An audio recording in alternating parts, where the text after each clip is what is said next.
Welcome back to The Price of Business. I'm your host, Kevin Price, talking to you about you and your business. Going to spend some time with Dave Wakeman.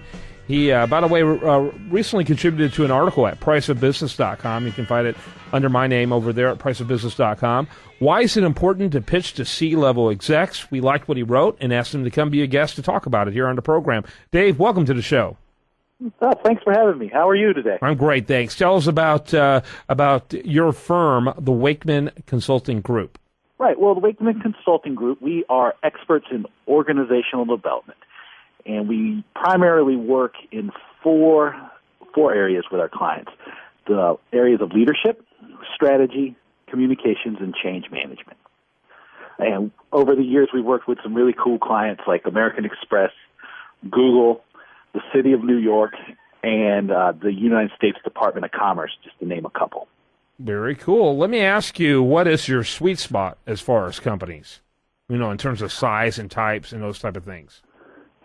Our sweet spot is, I would typically say that would fall into Fortune 1000 companies. Do usually better with larger teams, larger companies, because there's often a lot of room for us to see significant results because of just the scale. Okay, so I'm sorry, you broke up a little bit. Did you say Fortune what size? Fortune 1000? Fortune 1000, yes, sir. How large is your team? Depending on the project, we have a team that there's a core staff of about 4 or 5 people. But we do have some partners that we work with pretty regularly that we've expanded up to 10, 12, 15 people at a time, depending on the engagement. Mm-hmm. You mentioned in this article, and again, it's a great one. I encourage people to check it out over at priceofbusiness.com, why it is important to pitch to C-level execs. Why is it important for you to do that for your particular company? In our company, and I'm sure that most people that are listening to the show are going to appreciate this, we do business largely because of results, but more importantly because of relationships. So in the work that we do, when we are working with organizations to create dramatic change, it's very important that we have relationships at the highest levels of the organization because they have the ability to make or break the success of the project. So for me, I need that relationship with the C-level executive because I have to make sure that the goals that I have for the project and for the interventions are the same ones and that are consistent with their vision for what they want to see come from our work together. Yeah, and it sounds like your work is esoteric enough that it almost requires a very high level of buying in. Absolutely. That's absolutely correct. We do have done projects where we work with people that are at lower levels, and as long as they have the capacity to work with their teams to build change and to improve their situation, that works. But a lot of times you do need that higher level buy-in before you can really achieve significant change. Because if you have a boss that tells you that, hey, we're going to do this great new project and we're going to tackle these challenges, but then you see the executives and the higher level management that they aren't buying in and they're still going about things the same way, then it's going to set a bad example for people further down the line.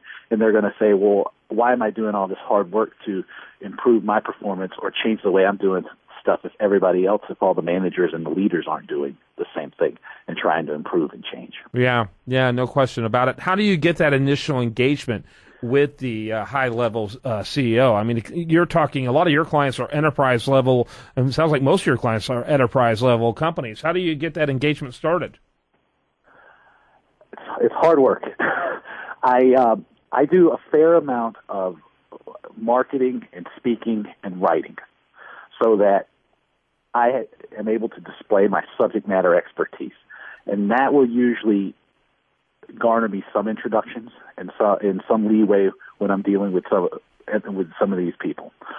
Other ways that we start these engagements is over the years we've been pretty lucky and we have a very good track record of doing some great work on behalf of our clients.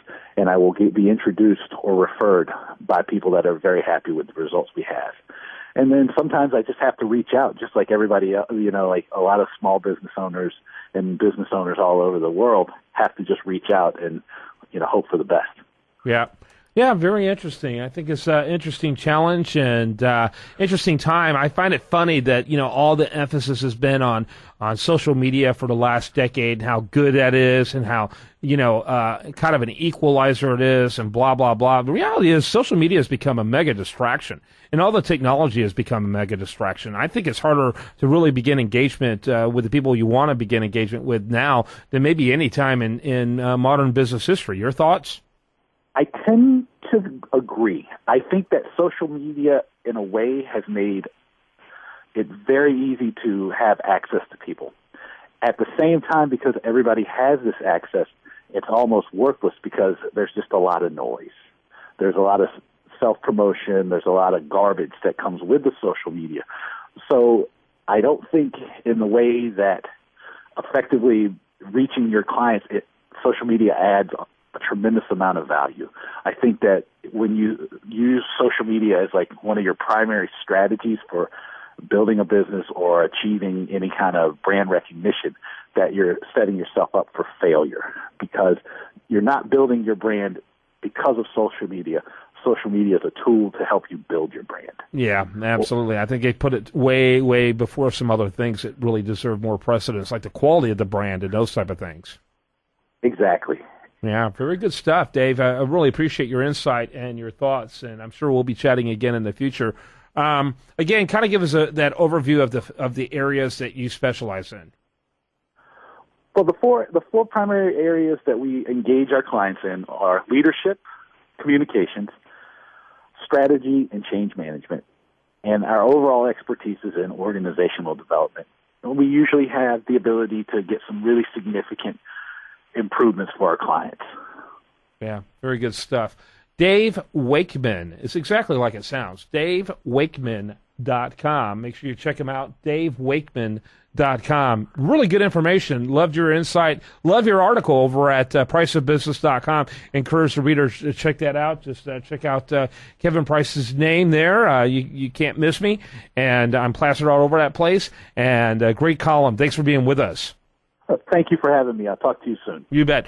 All right, I am Kevin Price. We got much more for you. I want you to stay tuned to it. I do want to remind you the best content here shows up over there at usdailyreview.com. While there, like it on Facebook, follow it on Twitter. I'm Kevin Price.